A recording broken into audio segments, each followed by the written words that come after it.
So hello welcome guys, मैं तस्कानी आपका हमारे चैनल सिंपल इन्वेस्टमेंट्स पे हारी स्वागत करता हूँ। ठीक है, तो आज का हमारा वीडियो है वो बेसिकली होने वाला है इंडिया की जीडीपी ग्रोथ और बेसिकली इंडियन की इकोनॉमिक ग्रोथ के ऊपर। सो इसमें हम इस वीडियो में बताने वाले हैं हम आपको कि ये जो इंडिया की जो इकोनॉमी है उसका ग्रोथ कैसे होने वाला है फिलहाल, और जो हमें बेसिकली अभी थोड़े टाइम पहले न्यूज़ आई थी कि इंडिया की जीडीपी में miss quarter and quarter contraction हुआ है 24% का। सो उसके ऊपर भी हम बताने वाले थोड़ा बहुत, और हम बताने वाले कि मीन्स कौन से सेक्टर की वजह से ये सब हो रहा है और कौन से सेक्टर में सुधार हो सकता है, मीन्स जिसकी वजह से हमारा जीडीपी वापस से बाउंस बैक कर सकता है लॉकडाउन खत्म होने के बाद। ठीक है, सो हम इस वीडियो में बेसिकली इसी चीज़ को डिस्कस करने वाले हैं। हम सबसे पहले इंडिया की इकोनॉमी डिस्कस करेंगे और जीडीपी के साथ मीन्स जीडीपी के साथ वो सब भी आ जाएगा, और बाद में हम इस सेक्टर वाइज कॉन्फिगरेशन करेंगे मीन्स कौन से सेक्टर की वजह से कितना नुकसान हो रहा है, कौन से सेक्टर कितना नीचे जा रहा है, और क्या मीन्स ये जो नुकसान है मीन्स -24% हो रहा है, मीन्स जो हमारा जीडीपी का जो ग्रोथ है वो -24% हो चुका है। तो क्या ये नंबर बराबर है, क्या इससे ज़्यादा हो सकता है, क्या इससे कम हो सकता है, वो सब चीज़ें डिस्कस करने वाले। ठीक है, और बताएंगे कि मीन्स कौन से सेक्टर में आपको इन्वेस्ट करना चाहिए, कौन से सेक्टर में नहीं करना चाहिए, क्योंकि मीन्स हम लोग तो बेसिकली इन्वेस्टर है, हमें तो सिर्फ इन्वेस्ट करना है। तो इसलिए हमें सबसे अच्छे सेक्टर चाहिए। तो इसी में हम इसी वीडियो में हम आपको बताने वाले कि मीन्स कौन से सेक्टर में आपको आगे इन्वेस्ट करना चाहिए। ठीक है, तो चालू करते हैं आज का मैं वीडियो। लेकिन उसके पहले अगर आपने हमारे चैनल को अभी सब्सक्राइब नहीं किया तो फटाफट सब्सक्राइब कर दीजिएगा, बाजू में बेल आइकन उसको भी दबा दीजिएगा ताकि हमारे चैनल पर कोई भी नई वीडियो आएगी उसकी नोटिफिकेशन सबसे पहले आपके पास आएगी। ठीक है, तो चालू करते हैं आज का हमारा वीडियो। सो अगर हम इंडियन इकोनॉमी की बात करेंगे, सो इंडियन इकोनॉमी में बहुत सारी मीन्स उसने बहुत सारी चीज़ें झेली है। मीन्स इन कुछ सालों में बेसिकली 3 से 4 5 6 सालों में बहुत सारी चीज़ें हो चुकी हैं, और उन चीज़ों की अगर मैं बात करूंगा तो बेसिकली आपको पता चलेगा कि मीन्स जो अनएम्प्लॉयमेंट है वो बढ़ते जा रहा है, देन उसके बाद जो इनकम लेवल है वो कम होते जा रहा है, देन जो इन्वेस्टमेंट है वो एक्सप्लोड होती जा रही है, और साथ ही साथ जो बोरिंग लेवल है यानी लोगों ने जितना उधार लिया था वो लेवल भी बहुत सारा बढ़ते जा रहा है, जिसकी वजह से हमें पता चलता है मीन्स जो बोरिंग है वो बहुत सारा बढ़ती जा रही है। सो मीन्स इसलिए अगर बोरिंग इंडस्ट्री यानी बेसिकली फाइनेंस इंडस्ट्री में कुछ हुआ, या फिर मीन्स क्या बोलते हैं लोन के साथ मीन्स थोड़ा ऊपर नीचे हुआ, कुछ लोन में थोड़ा आधा टेढ़ा मीन्स 19-20 हो गया, सो बहुत इफेक्ट कर सकता है हमारी जीडीपी हमारी इकोनॉमी को बेसिकली। सो ऐसी और भी बहुत सारी चीज़ें हैं जिनके साथ में जिनके वजह से जो हमारे इंडिया की जो इकोनॉमी है, हमारे देश की जीडीपी है, उसमें इतना कॉन्ट्रैक्शन आया है, उसमें उसका जो ग्रोथ है वो बेसिकली नेगेटिव में चला गया। और हम ज़रूर कोरोना वायरस पेंडेमिक की बात तो करना ही चाहेंगे, क्योंकि मीन्स इसकी वजह से मीन्स जो क्या बोलते हैं ऐसा ताबूत रहता है, ताबूत में आखिर की इसने मार दी, मीन्स इसने एक फाइनल झटका दे दिया हमारी इकोनॉमी को, जिसकी वजह से आखिरकार जो हमारा जीडीपी था क्वार्टर एंड क्वार्टर वो नेगेटिव में चला गया। ठीक है, सो हम ये सब चीज़ों की बात करने वाले आज के वीडियो में। ठीक है, सो अगर आपको पता नहीं है कि जो जीडीपी का कॉन्ट्रैक्शन है वो क्या है बेसिकली, तो मैं आपको बता देता हूँ कि जो हमारा जीडीपी है यानी हमारे देश का ग्रोस डोमेस्टिक प्रोडक्शन, यानी हर साल हमारा देश कितनी चीज़ें प्रोड्यूस करते हैं, और उसको हम बेसिकली जीडीपी बोलते हैं। ठीक है, तो ये जीडीपी है यानी जो प्रोडक्शन है हमारे देश का वो बढ़ते रहना चाहिए, ताकि हमारा जो बेसिकली जो हमारा देश है वो वेल्थ के मामले में और प्रॉस्पर होता रहे। ठीक है, सो हमारा जीडीपी बढ़ते रहना चाहिए, लेकिन अभी कुछ सालों से जो हमारा जीडीपी का ग्रोथ है वो कम होते जा रहा है, और फिलहाल इस क्वार्टर में यानी पिछले क्वार्टर के मुकाबले इस साल जो हमारा जीडीपी ग्रोथ है वो माइनस में चला जा चुका है, यानी -24% हो चुका है। हमें कुछ समय पहले इसकी न्यूज़ आई थी, बेसिकली निर्मला सीतारमण जी ने इसको अनाउंस किया था, और तब से मीन्स बहुत चर्चा में ये चीज़ कि बेसिकली जो हमारा देश का जीडीपी है उसका ग्रोथ नेगेटिव में जा चुका है क्वार्टर एंड क्वार्टर अगर देखेंगे, यानी पिछले साल के अगर हम यही 3 महीनों की ग्रोथ को अगर इस साल की 3 महीने ग्रोथ से कंपेयर करेंगे तो हमारा जीडीपी का ग्रोथ नेगेटिव में जा चुका है। ठीक है, सो अभी इसको समझने के लिए हम बेसिकली सबसे पहले सेक्टर वाइज डिस्ट्रीब्यूशन समझेंगे। सो ठीक है, सबसे पहले हम बात करना चाहेंगे कंस्ट्रक्शन सेक्टर के बारे में, कि मीन्स जो मजदूर लोग रहते हैं वो सबके मीन्स वो सेक्टर के बारे में, यानी means basically real estate sector के बारे में। ठीक है, तो रियल एस्टेट सेक्टर के बारे में मीन्स ऐसे डायरेक्टली बात नहीं करना चाहेंगे, हम कंस्ट्रक्शन सेक्टर से बात करना चाहेंगे, क्योंकि जो हमारा जीडीपी है उसमें बहुत बड़ा कंट्रीब्यूशन मैन्युफैक्चरिंग सेक्टर का है। ठीक है, तो जो कंस्ट्रक्शन सेक्टर वो बेसिकली मैन्युफैक्चरिंग सेक्टर में आता है। तो जो कंस्ट्रक्शन सेक्टर है बेसिकली वो इतना महत्वपूर्ण इसीलिए है क्योंकि इसमें तकरीबन डायरेक्टली इनडायरेक्टली सब कुछ मिला के 1 करोड़ या फिर उससे ज़्यादा लोग ही काम करते हैं। सो इसलिए बहुत ज़्यादा इंपॉर्टेंट हो जाते हैं। तो अगर हम बात करेंगे कि ऑल ओवर इंडिया में तो 2020 की स्टार्टिंग में तकरीबन 20,000 नए प्रोजेक्ट बन रहे थे, यानी 20,000 प्रोजेक्ट का काम चालू था। लेकिन ये लॉकडाउन की वजह से बहुत सारी चीज़ें हुई, जिसकी वजह से जो मजदूर लोग थे वो लोग को वापस से अपना गांव जाना पड़ा, यानी मजदूरों में रिवर्स माइग्रेशन हुआ, जिसकी वजह से तकरीबन इंडिया में और जो कंस्ट्रक्शन साइट थी यानी 20,000 कंस्ट्रक्शन साइट थी उसमें तकरीबन 85 लाख मजदूर लोग काम कर रहे थे, और उसमें बहुत सारे लोगों का रिवर्स माइग्रेशन हुआ, जिसकी वजह से लोगों को गाँव जाना पड़ा, क्योंकि बेसिकली खाना नहीं मिल रहा था, लॉकडाउन हो चुका था, काम बंद पड़ा हुआ था। सो उनको बेसिकली तनख्वाह भी नहीं मिलेगी, सो अभी तनख्वाह नहीं मिलेगी तो खाना भी नहीं मिलने वाला बेसिकली, और यही सब चीज़ों की वजह से बेसिकली उनको गाँव वापस लौटना पड़ा। तो अभी गाँव वापस लौटना पड़ा, तो इसकी वजह से रिवर्स माइग्रेशन हुआ, जिसकी वजह से जितने भी कंस्ट्रक्शन साइट थी उसके जो मेन मजदूर लोग हैं उसका जो एक बहुत बड़ा हिस्सा मजदूर लोगों का वो वापस गाँव चले गए थे, जिसकी वजह से उनमें से वो जो कंस्ट्रक्शन साइट है वो लॉकडाउन खुलने के बावजूद भी उसमें इतना डेवलपमेंट नहीं देखने मिला। तो ये जो कंस्ट्रक्शन सेक्टर है उसकी अच्छी खासी कंट्रीब्यूशन है हमारे जीडीपी में,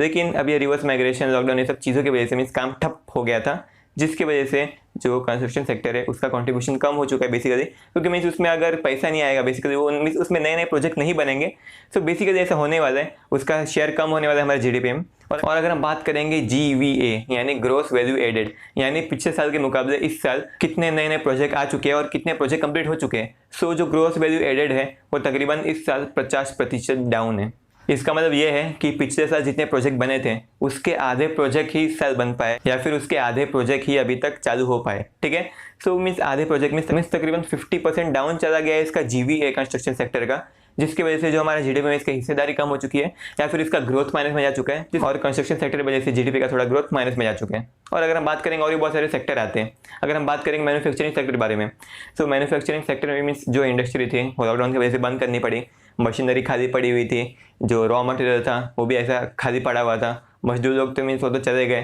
थोड़े मजदूर बचे थे, तो अभी लॉकडाउन खोलने के बाद वो लोग काम तो नहीं कर पाएंगे, मीन्स आधे मजदूर से तो काम नहीं कर पाएंगे, आधे से भी कम मजदूर से, तो बेसिकली उनको मीन्स घाटा होने लग गया। और ये सब चीज़ें करने के लिए मीन्स इतनी बड़ी बड़ी फैक्ट्री सेटअप करने के लिए उन्होंने बहुत बड़ा लोन दिया था, और अभी लोन का इंटरेस्ट वालों को भरना ही पड़ेगा, फिर चाहे उनकी कंपनी चले या ना चले, जिसकी वजह से उनको बहुत ज़्यादा घाटा हो चुका है, और बहुत सारी कंपनियां तो बंद भी हो चुकी हैं। अगर हम जो लॉकडाउन के इफेक्ट थे उसको मैन्युफैक्चरिंग को छोड़ के मीन्स मैन्युफैक्चरिंग को हटा देंगे, और अगर हम उसको कंजप्शन पे लाएंगे, तो उससे हमें पता चलता है कि ये जो कंजप्शन है वो भी डाउन हो चुका है, क्योंकि जो लोग हैं नॉर्मली अगर वो लोग घर से निकलेंगे ही नहीं तो वो लोग अलग अलग चीज़ें कंज्यूम नहीं कर पाएंगे। अगर वो लोग मॉल बाहर नहीं निकलेंगे तो लोग मॉल में नहीं जाएंगे, रिसोर्ट में नहीं जाएंगे, मूवी देखने नहीं जाएंगे, होटल में नहीं आएंगे बेसिकली। सो इसकी वजह से मीन्स उनका जो कंजम्पशन है वो बहुत कम हो चुका है, जिसकी वजह से ये जो जीडीपी का जो ग्रोथ है वो माइनस में आ चुका है। ठीक है, तो हमने यहाँ पे दो सेक्टर की बात कर दी, बेसिकली हमने यहाँ पे कंस्ट्रक्शन की बात की, थोड़ी इंडस्ट्रियल सेक्टर की बात की, क्योंकि मीन्स मशीनरी आइडल पड़ी हुई है, कोई लोग नहीं है बेसिकली, और पैसे का प्रॉब्लम है, और बेसिकली इनसॉल्वेंसी है, बेसिकली लिक्विडिटी है, जिसकी वजह से उसका ग्रोथ भी माइनस में जा चुका है।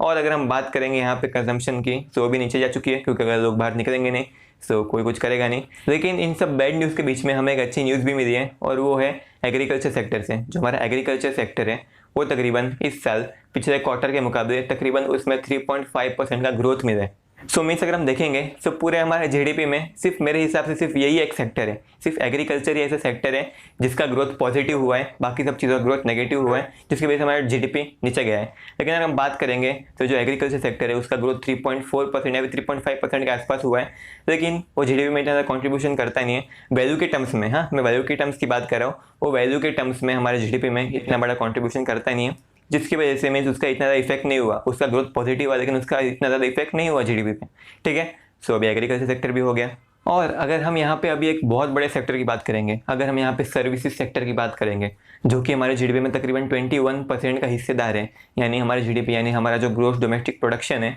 उसका 20% सर्विसेज सेक्टर से आता है, यानी basically hotels, IT and basically restaurants, ये सब चीज़ें, थिएटर्स, ये सब चीज़ें। ठीक है, तो अगर हम सर्विसेज सेक्टर की बात करेंगे तो उसमें भी अच्छा खासा गिराव देखने मिला है हमें। ऐसा क्योंकि बेसिकली जो लॉकडाउन हुआ था उसकी वजह से लोग बाहर नहीं जा पा रहे थे, और उसकी वजह से जो होटल था, रेस्टोरेंट थे, थिएटर थे, मॉल थे, ये सब बंद हो गए थे। हाँ, कुछ कुछ चीज़ें चल रही थी, जैसे बैंक की अगर बात करेंगे तो बैंक चल रही थी, इंश्योरेंस कंपनियां चल रही थी, अगर देखेंगे स्टॉक मार्केट चल रहा था। लेकिन अगर हम बात करेंगे होटल्स, ये सब चीज़ों की, ये सब चीज़ें बंद थी, जिसकी वजह से इसने जो वैल्यू ऐड किया था हमारे जीडीपी में वो कम हो चुका था, जिसकी वजह से जीडीपी में थोड़ा नेगेटिव देखने मिला इसकी वजह से भी। और अभी हमने यहाँ तक तो बात कर दी, अभी मीन्स हमने फॉर्मल सेक्टर डिस्कस कर लिया, जो हमारा सर्विस सेक्टर है उस पर फॉर्मल तक तो बात कर ली हमने। लेकिन अगर इनफॉर्मल की बात करेंगे हम, यानी मीन्स जो रास्ते पे बैठ के पानी पूरी बेचते हैं, या फिर रास्ते पे बेच के पाव भाजी, ऐसी सब चीज़ें बेचते हैं, या फिर रास्ते पे दुकान लगाते हैं, कपड़े की दुकान, या फिर ऐसी सब चीज़ें, भाजी बेचते हैं, चाय बेचते हैं, वो सब अगर वो सब चीज़ों की अगर हम बात करेंगे तो उसमें बहुत ज़्यादा गिरावट हुई है। लेकिन जो हमारा जीडीपी का जो नंबर था यानी -24% हुआ है उसका ग्रोथ, उसमें नॉर्मली जो इनफॉर्मल सेक्टर है उसको गिना नहीं जाता, मीन्स इतना ज़्यादा गिना नहीं जाता। उसमें जो फॉर्मल सेक्टर है उससे वो लोग इनफॉर्मल सेक्टर का अंदाज़ा लगा देते हैं। लेकिन अगर हम इनफॉर्मल सेक्टर में देखेंगे सो मीन्स ये जो लॉकडाउन था उसकी वजह से पूरा इनफॉर्मल सेक्टर ही हिल चुका है, जिसकी वजह से जो इनफॉर्मल सेक्टर है उसके अगर हम वैल्यू टर्म्स में बात करेंगे सो उसका ये जो कॉन्ट्रैक्शन है वो बहुत ज़्यादा हो चुका है। मीन्स जो फॉर्मल टर्म से जितना नतीजे मीन्स जितना अंदाज़ा हम लगा सकते हैं उससे भी ज़्यादा हो चुका है, जिसकी वजह से मेरे हिसाब से जीडीपी का ग्रोथ मीन्स -24 बताया जा चुका है, लेकिन उससे भी थोड़ा ज़्यादा होना चाहिए, मीन्स -25 -26 हो सकता है। मैं सिर्फ यहाँ पे अंदाज़ा लगा रहा हूँ कि ऐसा हो सकता है, लेकिन ऐसा श्योर नहीं है कि वो लोग ने इनफॉर्मल सेक्टर कितना गिना रहेगा,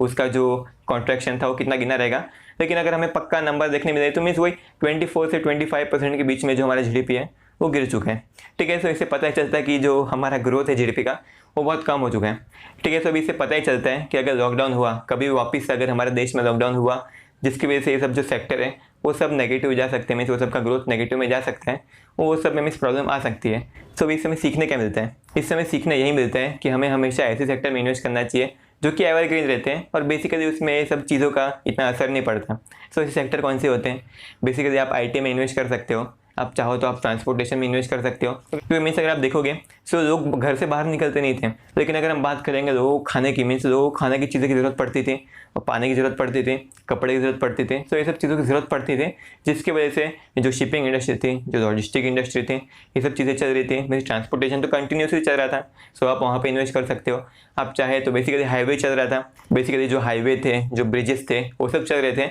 सो आप इंफ्रास्ट्रक्चर कंपनी में इन्वेस्ट कर सकते हो, क्योंकि इंफ्रास्ट्रक्चर कंपनी में ऐसे होता है बेसिकली कि मीन्स वो लोग एक बार रास्ता बना देते हैं, देन उसके बाद हर साल कुछ ना कुछ लोग का जो इनकम वो आता रहता है टोल के जरिए, ठीक है। सो अगर ये सब गाड़ियाँ चलेगी तो सबको टोल देना ही पड़ेगा, जिसकी वजह से जो इंफ्रास्ट्रक्चर सेक्टर है, ऐसी कोई कंपनी है जैसे IRB, अगर मैं बात करना चाहूँगा, ये कोई भी इन्वेस्टमेंट एडवाइस नहीं है, मैं सिर्फ आपको एक एग्जांपल देना चाहता हूँ, ठीक है। ये सब सिर्फ रिसर्च पर्पस के लिए, ठीक है। तो अगर हम बात करेंगे IRB, यानी वो हमारे एरिया में फिलहाल बेसिकली रोड बनाती है, बहुत सारे रोड उसी कंपनी के, सो ये टोल नाके चल रहे थे उसके, जिसकी वजह से उसका जो रेवेन्यू था वो एकदम जीरो नहीं हो चुका था, वो फिर भी ठीक ठाक बना हुआ था, ठीक है। तो ये सब कंपनियाँ चल रही थी। बेसिकली अगर हम बात करेंगे जो ऑयल रिफाइनरीज, वो लोग भी चल रही थी, केमिकल सेक्टर वो भी चल रहा था। मीन्स मेरे हिसाब से आपको ऑयल रिफाइनरी थोड़ा दूर रहना चाहिए, उसमें थोड़ा प्रॉब्लम हो सकता है, लेकिन अगर हम बात करें केमिकल सेक्टर, उसमें आपको इन्वेस्ट करना चाहिए, आप वहाँ पे इन्वेस्ट कर सकते हो। अगर हम बात करेंगे पावर सेक्टर, उसमें इन्वेस्ट कर सकते हो, क्योंकि मीन्स पावर सेक्टर हमें चलता रहता है, क्योंकि मीन्स हमें गैस चाहिए, हमें पेट्रोल चाहिए, हमें इलेक्ट्रिसिटी चाहिए रहती है, सो ये सब चीज़ हमें चाहिए रहता है, सो इसलिए वो सब सेक्टर चलते रहता है। लेकिन उसमें आपको मीन्स आप उसमें ग्रोथ एक्सपेक्ट नहीं कर सकते हो। मीन्स जो पावर सेक्टर है वो बेसिकली सिर्फ आपका वेल्थ स्टोर करने के लिए होता है, उससे आपको वेल्थ क्रिएट करने का मीन्स कोई ऐसा बर्न नहीं पा देना चाहिए कि भाई आप इसमें इन्वेस्ट करोगे ये मल्टी बैगर होगा, ऐसे होने के चांसेस बहुत कम होते हैं, ठीक है। तो मेरे हिसाब से आप ये सब सेक्टर में इन्वेस्ट कर सकते हो। और अगर आपको ऐसा कोई सेक्टर मिलता है जिसमें जो लॉकडाउन था उसका असर बिल्कुल भी नहीं पड़ा, तो प्लीज़ हमें कमेंट सेक्शन में हमें बता दीजिएगा, ताकि हमें भी थोड़ा ज्ञान मिले, ताकि हमें भी थोड़ी इन्वेस्टिंग आइडियाज़ मिले, ठीक है। तो थैंक यू सो मच इस वीडियो में देखने के लिए। ये वीडियो यहीं पे खत्म होती है, और अगर आपको वीडियो अच्छी लगी तो प्लीज़ लाइक सब्सक्राइब कर देना, और अगर आपको ऐसी वीडियो और चाहिए, आपको ऐसी और केस स्टडी चाहिए, तो प्लीज़ हमारे चैनल को सब्सक्राइब कर दीजिएगा, बाद में बेल आइकन उसको भी दबा दीजिएगा, ताकि हमारे चैनल पर कोई भी नई वीडियो आएगी उसकी नोटिफिकेशन सबसे पहले आपके पास आएगी, ठीक है। तो थैंक यू सो मच, अब हम चलते हैं।